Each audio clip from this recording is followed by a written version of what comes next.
certainly have fears that there is a serial killer at loose in Perth. Sarah Spiers, Jane Rimmer, Kira Glennon. And every time you saw a young girl walking by, you think, oh God, is she going to be the next victim?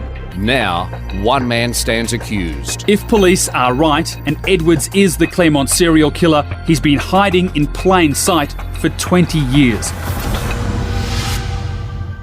24 years ago, on the 8th of June, 1996, 23-year-old Jane Rimmer went out for a night in Claremont. She was the second young woman within a space of months who never made it home. Welcome to Claremont in Conversation and this special episode in which we remember the happy and vibrant young childcare worker who simply vanished in the night. You're with Natalie Bonjolo, Tim Clarke and Alison Pham. Welcome back. It's been 4 weeks since court adjourned, and coincidentally, Monday is actually the anniversary of Jane's disappearance. Yeah, that's right. It's again a bit of simpatico, a very strange coincidence, because Monday will also be the day that we go back to court and we start to hear the closing arguments in the trial of the man that prosecutors say murdered Jane, along with Kira and Sarah. We've had a few of these convergence of dates, largely because the trial has gone so long and the process has gone so long, year after year after year. Obviously, the anniversaries rolled round, but I think Jane will be high in the thoughts of everyone that goes back to court on Monday to hear the arguments as to why Justice Hall should convict Mr. Bradley Edwards of her murder. Yeah. And Alison, if you can just cast your mind back to 24 years ago and the news when another young woman had disappeared. This was the second young woman to disappear in a matter of months. Can you remember what it was like then and what people were thinking? Well, absolutely, because I think when Jane disappeared in June 1996, that was the turning point. That was the news that really sent shockwaves through not only the Claremont area, but through every parent with a teenage daughter, because that was the first time the word serial killer crept into everyone's mind. Because when Sarah disappeared 5 months earlier, it was very traumatic and devastating for her family and friends, but for most of the community, it was a case of a missing teenager that was not all that uncommon. But here we have another girl, Jane, who looked very similar to Sarah, vanishing from the same area, the same circumstances, around the same time of night, and such striking similarities that could not be seen as a coincidence. That's right. And I guess at the time there was really no explanation for what was going on, and we just have a little bit of audio here from Jane's parents at the time. Of course, anyone with any information, if they can contact the police, or if by chance Jane is listening, please give us a call. Yes, we love you, baby. Tim, it's quite heartbreaking because obviously at this point in time they're completely in the dark and desperate for information. Yeah, as Ali said, as the whole of Perth was, although there was a real foreboding sense of something absolutely horrifying was unfolding in the city before everyone's eyes, and as you can hear in the voices of both Jane's mum and Trevor, her dad, they were obviously hoping for the best but fearing for the worst, as everyone was, and unfortunately 55 days later those worst fears were realised when Jane's body was discovered up at Wellard, naked and brutalised. And that really was another turning point in the Claremont crime investigation. That was the moment that the task force Macro was officially announced and launched, and a huge amount of resources, man hours, time, emotion, and everything was put into finding the man that killed her. Yeah, and it was so very shocking, and also Jane is such a vibrant young woman and so happy and smiley, and we've seen this footage of her where, you know, she looks very carefree and a bit of a beach babe. Just talk to us a little bit about her circumstances prior to going missing. Yeah, well, that's what I think Ali made it so shocking, was in part what the girls look like. And I know that sounds, I mean, every murder of anyone is obviously traumatic and shocking, but because they were so young, they all had their lives ahead of them.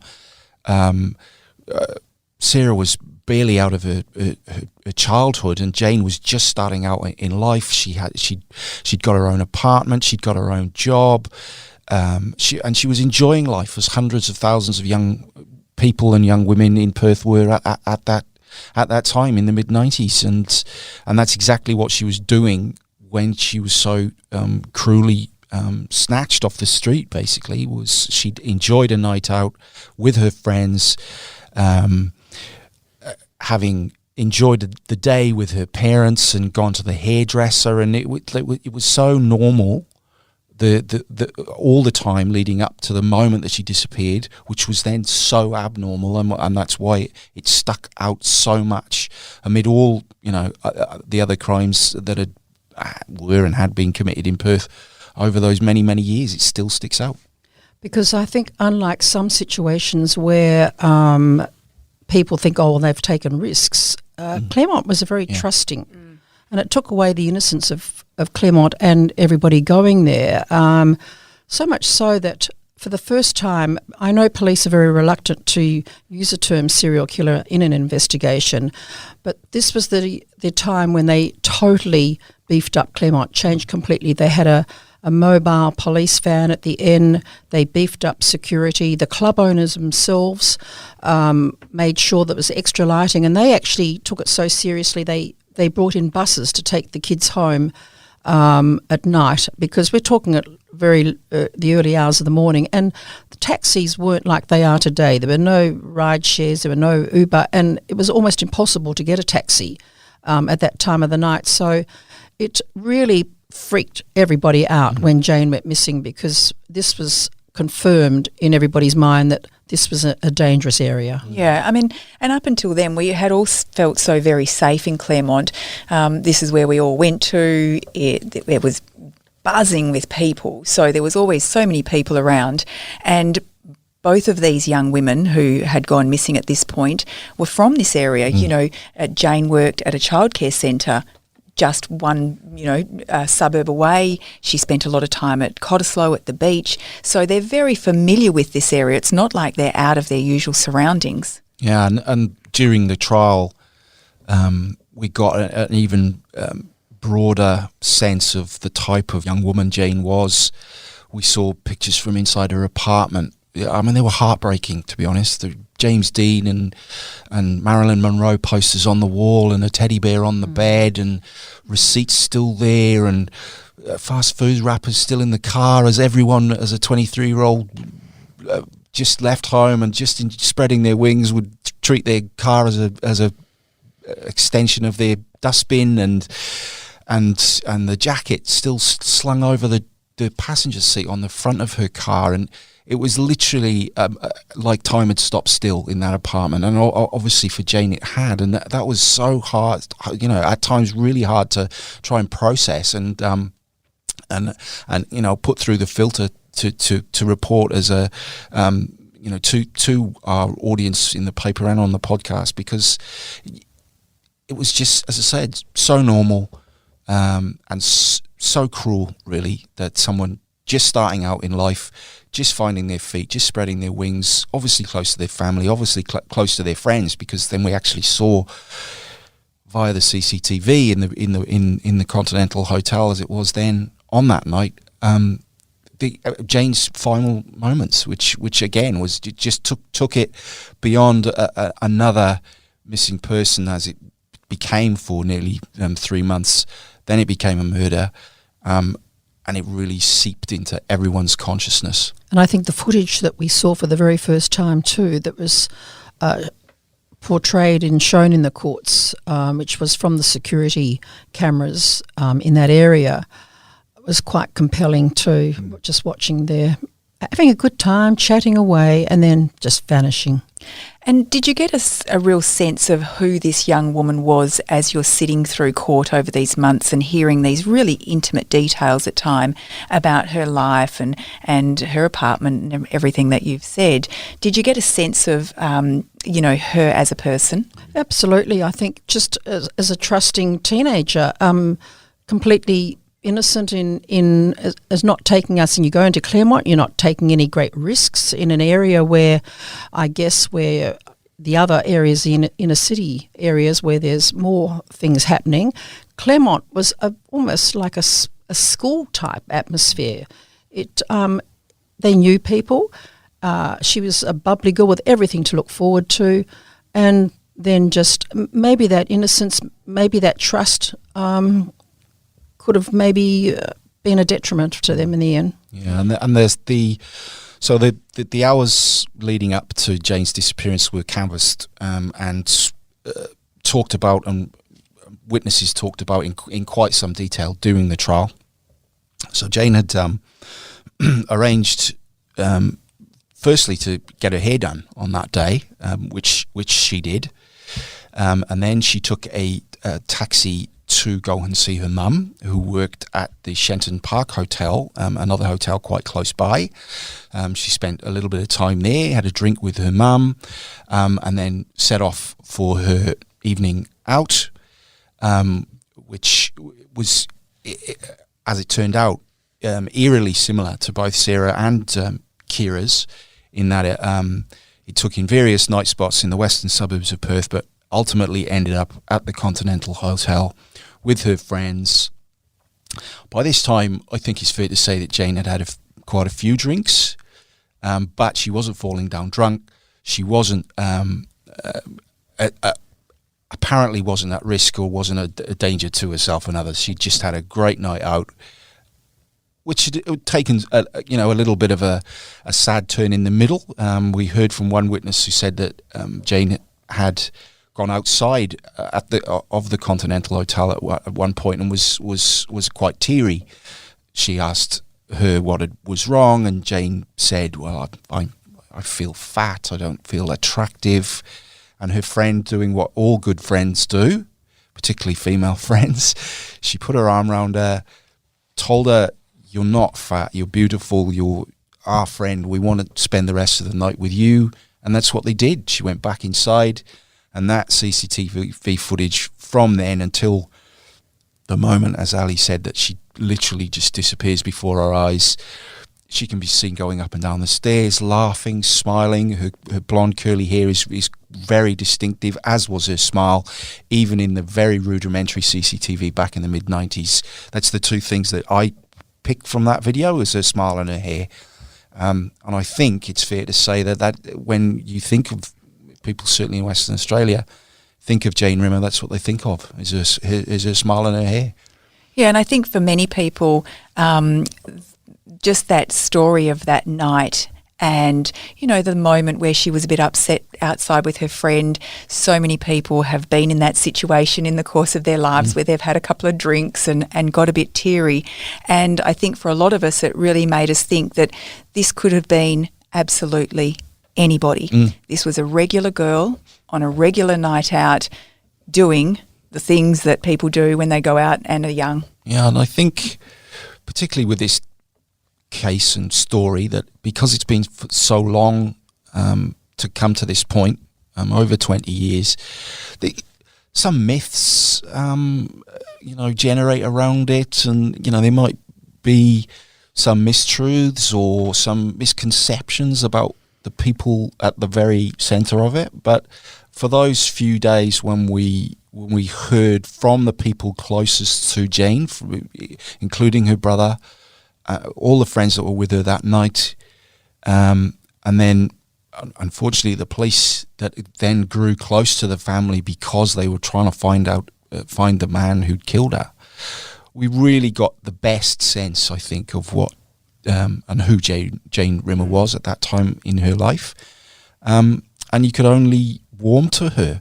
There was nothing else you could do but warm to her, seeing where she lived, hearing the people she lived with and loved, and then hearing from the people that spent her last night with her, almost all of them had nothing bad to say, and obviously all missed her terribly. You could tell that from just the way they spoke about her, let alone with her and to her. Absolutely. This is Jane's brother Adam describing his sister. She loved kids, which was why she was into childcare. She was very family orientated. Loved spending time with all of us. And that's the thing, we know with all three of these victims that every single one of them had such incredibly close bonds with their parents and their families. Well, that came out, I think, right through the trial, that these are just three very normal, trusting girls in a very supposedly safe, trusting area. And, they were just having a great time, as most of the kids going down to Claremont did. They just all enjoyed themselves. They looked happy. They looked relaxed.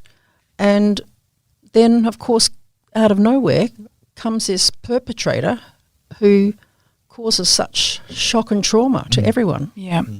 Well, let's talk about the moment that Jane disappeared.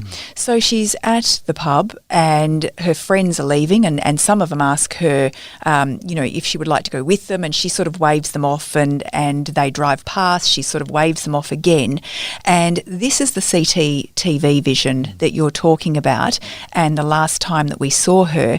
And it's quite interesting because she's there 1 minute, she's gone the next. Just talk us through that rolling coverage of the CCTV. Well, the cameras back then, as the club owners say, were very, very basic. They weren't there for the safety of the public, as happened later on.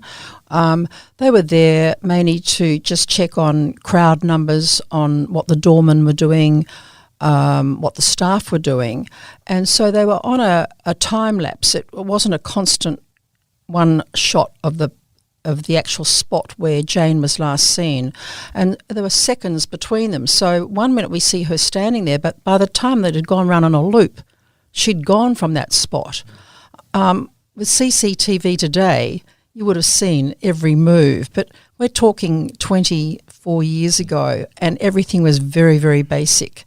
And as the club owners said, that those security cameras were there for just not for the public, but for their own staff. And so that's the horrible part about it, is just like she just vanished into thin air. And of course, her friends, as we've heard through the years, are traumatised by all of this, because it's a matter of only if we'd persuaded her.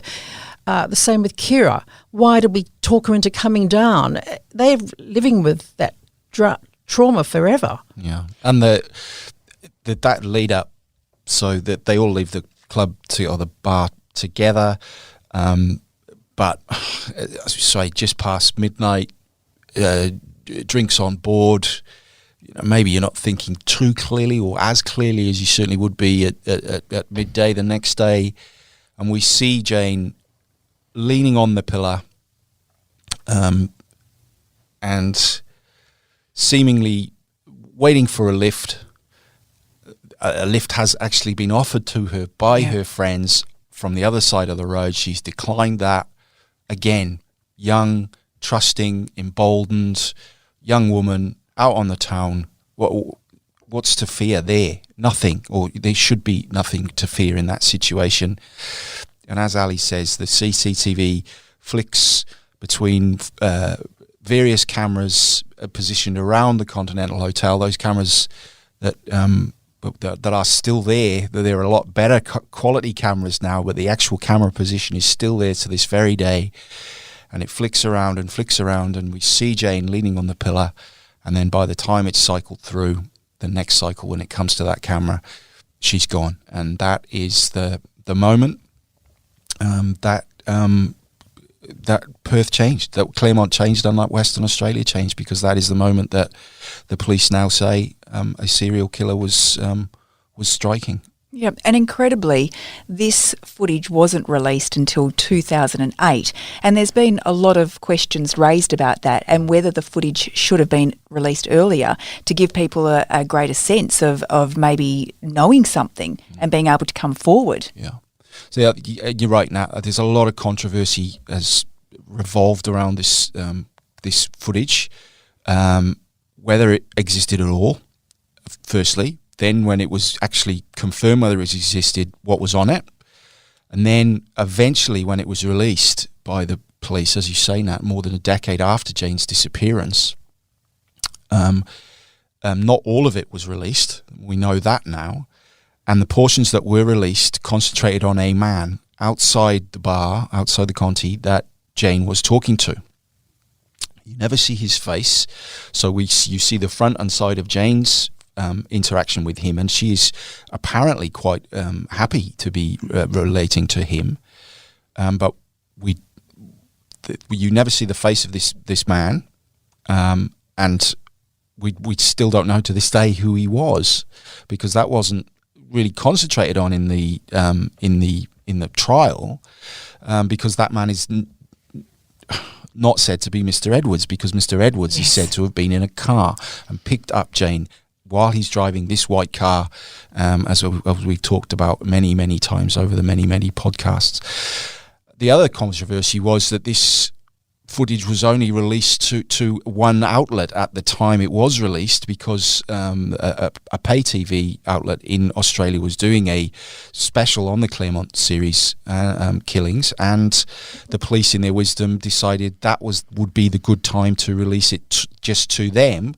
And I certainly remember that, because I was in the country and working as a journalist at the time, and there was a furor amongst other news outlets, free-to-air news outlets I should say, in Perth, Western Australia and across Australia, because the police had obviously promised this pay TV outlet exclusive access to this footage for their airing of the show. And so we had to make significant noise as other media outlets to get the same footage, because I think the argument was, well, why haven't we had it before?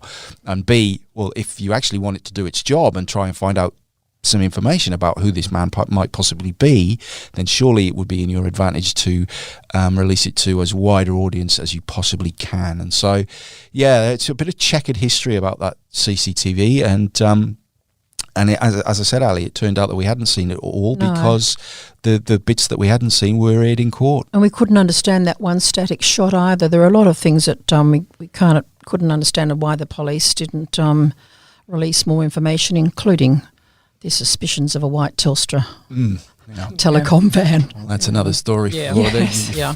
I mean, they're very quick now for anything, warning, especially to kids. There's a white van patrolling the school, but there's no mention of the Telstra telecom logo. Well, this is what Adam, Jane's brother, says about that footage. Why has it taken 12 years?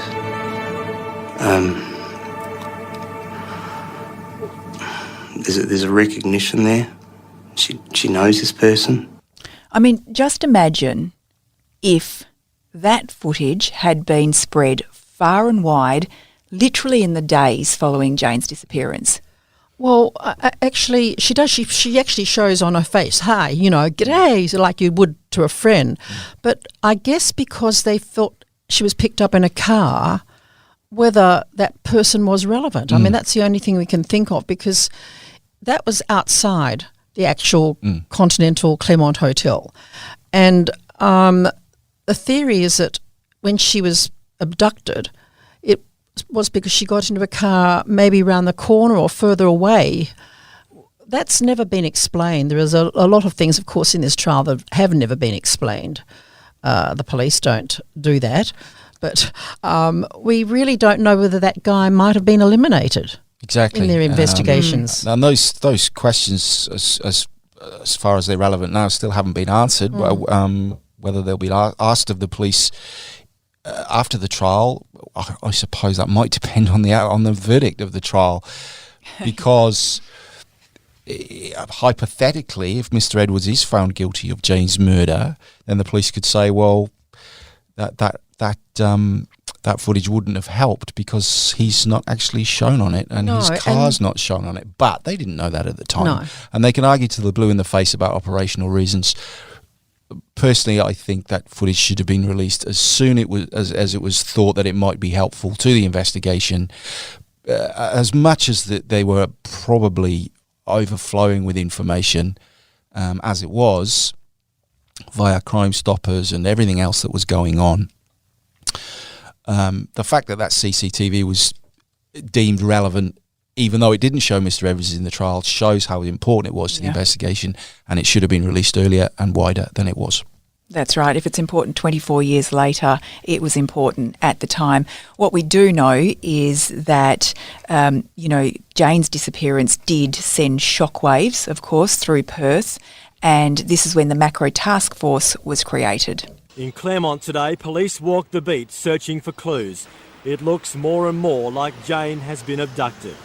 Yeah, and I'm sure when that moniker, that nickname was given to Macro in the days after Jane's body was discovered or after the days after she disappeared, in fact, I'm sure the police there didn't have an idea that we'd still be talking about Macro nearly 25 years later, and how many stories would have been written about the task force, and how many police officers would have been through the task force, and how many reviews of the task force there would have been over the years. But it is all there. It has all happened. And ultimately, again, as I say, if the verdicts come down the way the prosecution and police hope, then we won't be talking about the longest and most expensive investigation. We might be talking about, ultimately one of the most successful, because if everything they've said in court is accepted, or even a lot of what is said in court is accepted by Justice Hall, then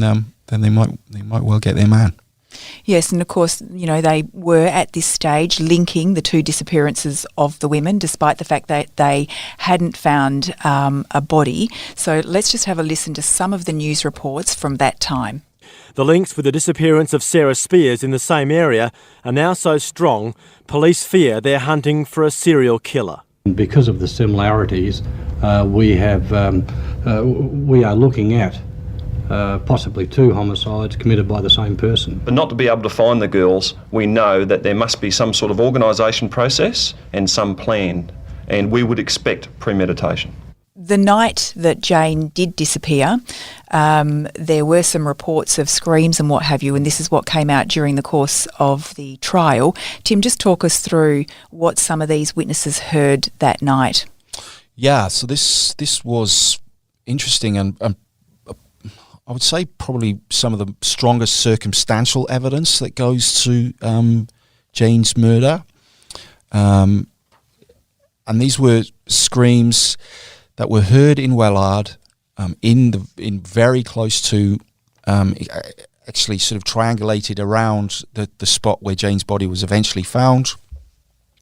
They were separate accounts from separate people in separate localities very close to the dump site.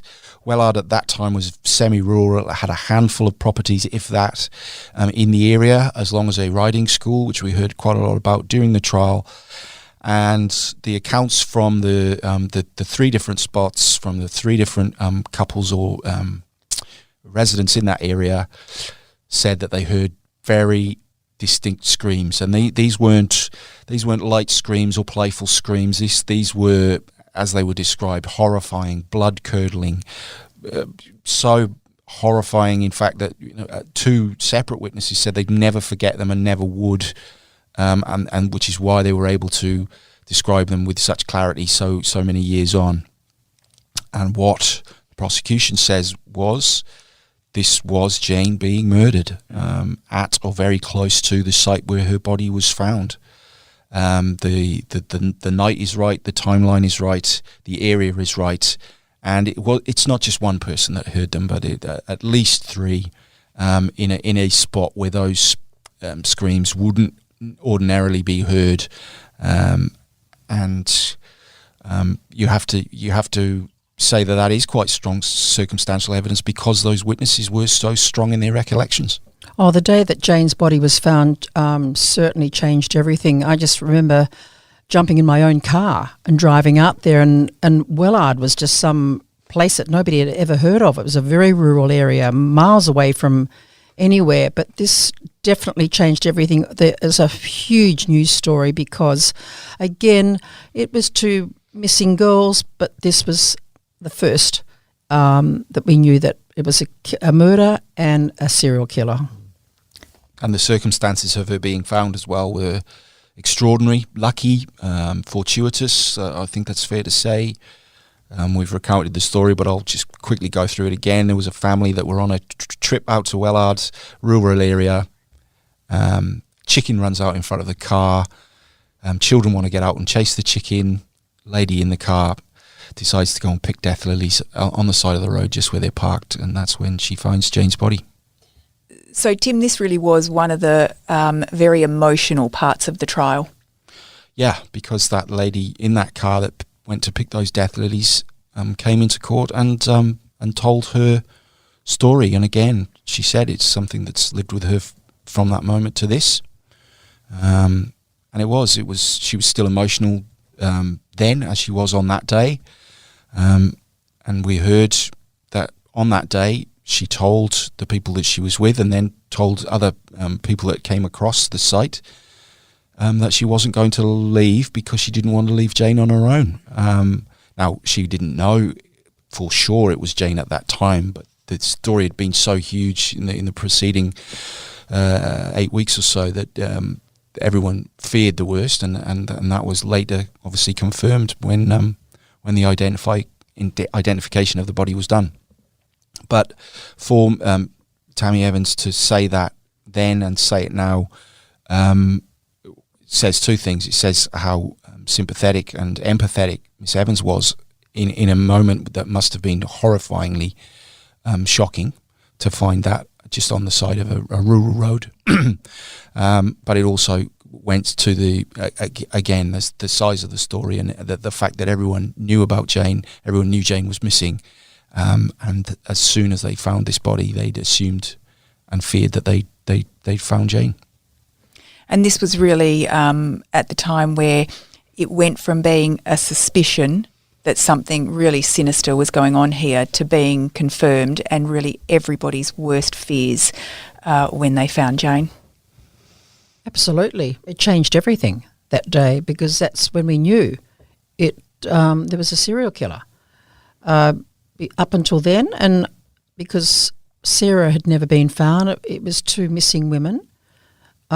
Certainly police took it to another level once that Jane's body had been found. There was also a lot of other sort of almost supernatural things we heard of during the trial with the horse rearing up too. Yeah. And so much so that the rider got down and found Jane's watch, which is yet one of the few items of belonging to Jane that's been found. Yeah, that's right, because Jane was naked when she was found. Her bag was missing.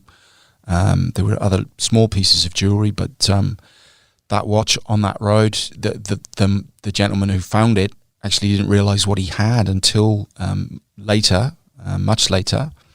But then he did hand it into police, and the position of that watch on the road is quite telling because it wasn't where Jane was, the rest of Jane's remains were, so it was indicative of something very untoward having happened, some dragging, some struggle possibly, and that those fears were borne out when we heard exactly what had happened to Jane through the post-mortem process and the examination investigation that inevitably followed. Ali, do you remember what it was like at the time in the newsroom with the discovery of Jane's body? What were you thinking back then, and you know, how busy was everyone? And people would have been just working around the clock trying to find out what was going on here. Absolutely frantic. A huge event for the news.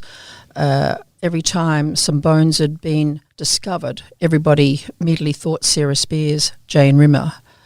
But on this day in June, this confirmed the very worst. And everybody scrambled from everywhere to keep the coverage going. It was the confirmation of everyone's worst fears that a serial killer was out there, and this put a completely different aspect onto the entire story. Had Jane Rimmer's parents had much to do with the media at this point? Jane Rimmer's parents were not as forthcoming as perhaps Don and Carol Spiers were. I don't know the circumstances. They were not that on the. I mean, they had the appeals going from the family, but with Don and Spiers, they were relentless in trying to find what had happened to their daughter, and it kept going.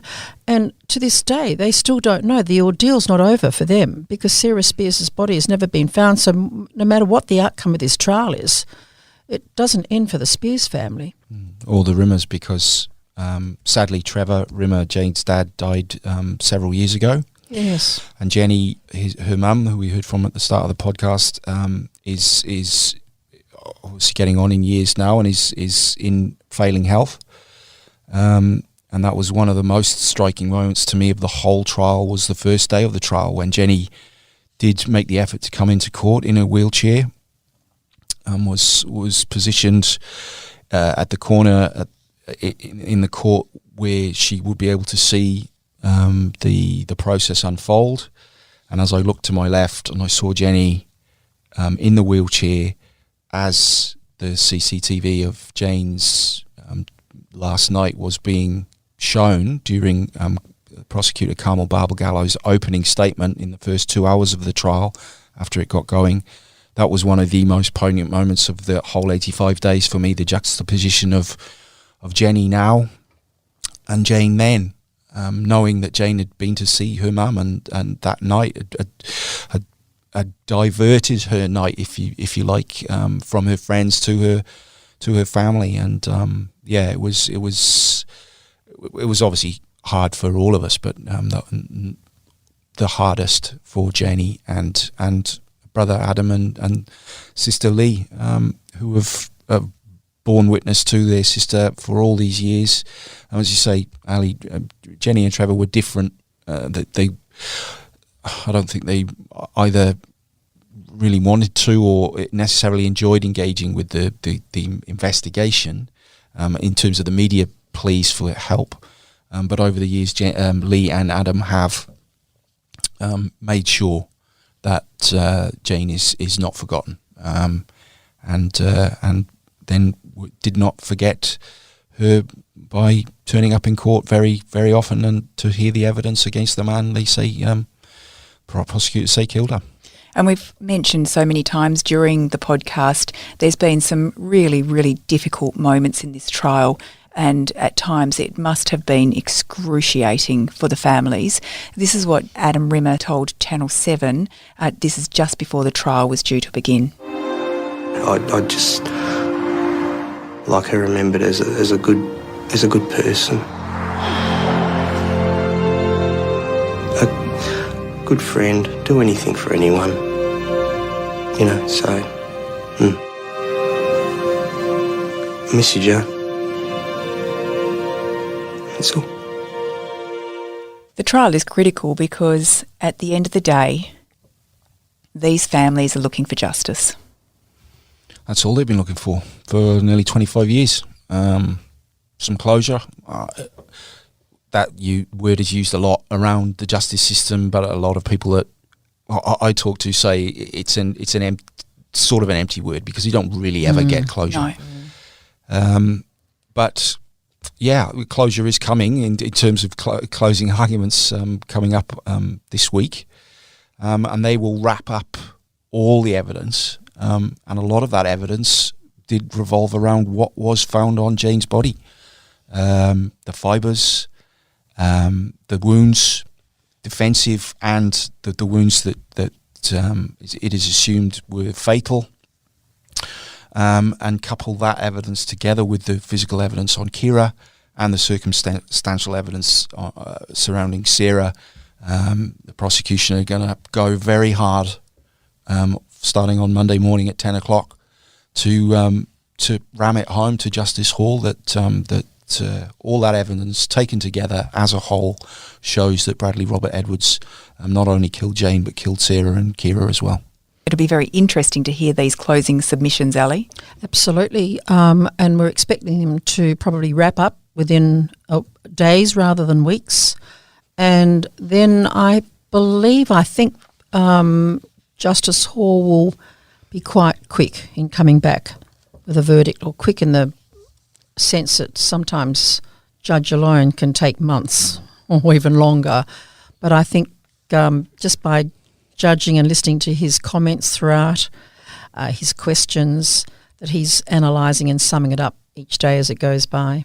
Yeah, these closing arguments, they're necessary, but they're not totally crucial for Justice Hall, because he's listened to all the evidence, and in the last week or so he would have got written submissions from both sides as well, long, very detailed written submissions from both the defence and the prosecution, outlining their main arguments as to, on the prosecution side, why there should be guilty verdicts, on the defence side, where the reasonable doubt they say is in the case.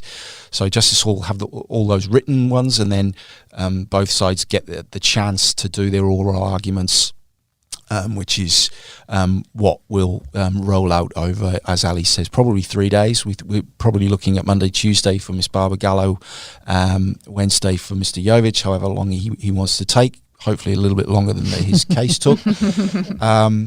From our point of view, I mean, I'm sure Justice Hall, as I said, he's got all the written submissions before him, so this is basically just a highlighting of the main arguments for the judge's sake, and also for the public that have made such efforts to get to court, even in the middle of a global pandemic. And then I wondered at times if we were actually going to get to this point, to be honest. You and me both, Nat. You and me both. There's been some long, dark nights of the soul during this trial, but these will be the last nights in terms of evidence and arguments. And then, as Ali said, Justice Hall will go away, write up his reasons, which will be long, which will be detailed, and which will be hugely scrutinised whenever they come down. That's probably the most common question I've been asked in the last sort of 5 weeks since we wrapped up the daily podcasts.